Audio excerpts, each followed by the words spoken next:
जी अस्सलाम वालेकुम दोस्तों। तो है जी कुत्ता जनाब होया हाले तकरीबन 13-14 महीनों का।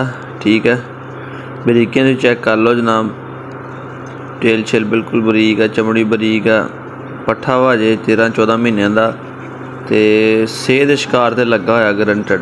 उन्होंने एक वीडियो भी हैगी जिसे कंडे कढ़ते पे ने सेह दे, वो भी तुहानू मिल जाएगी। वो छोटा जा क्लिप आ। तो सेह का गारंटी ने शिकार लगा होया वा। तो गिद्दड़ वगैरह का शिकार भी जोड़ा है वा नहीं कोई किया इन्हें बारह लेके सेह के शिकार से लगा।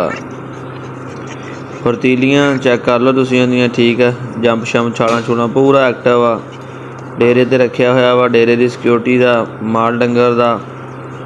तो उस तो इलावा फिर अपना जोड़ा है फसलों फुसलों सेह सूह तो जोड़ा ना बड़ा ही परफेक्ट है। चेक करो पूरे जंप शंप मारदा जे। ठीक है, पूरा एक्टिव आ।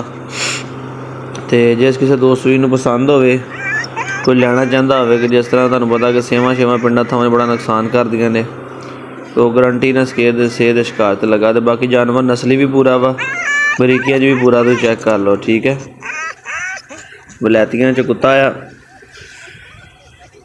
वलैती कलटेर चो। तो जोड़ा भी किसी दोस्त भी पसंद हो रबता करे। कार्गो कहो कि कार्गो भी हो जाएगा, आके ले जाना चाहो तो आके भी ले जा सकते हैं। अच्छी चीज़ आ, शौक वाली चीज़ भी आ। ते नाल जिहड़ा हैगा कि तुहाडा जिहड़ा काम आ जानवरों का शिकार को जोड़े कोई दोस्त करते हैं स्पैशली उन्होंने वास्ते।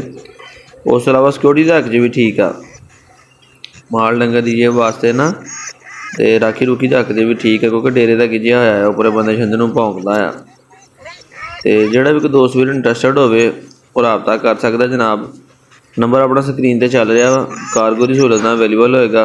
तो कार्गो अपनी पूरी ऑल ओवर पाकिस्तान च होंदी है।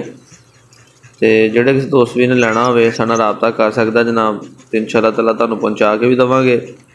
जे किसी ने आके ले जाना हो तो जनाब फैसलाबाद अपनी लोकेशन आके ले जा सकता। इजाज़त दो।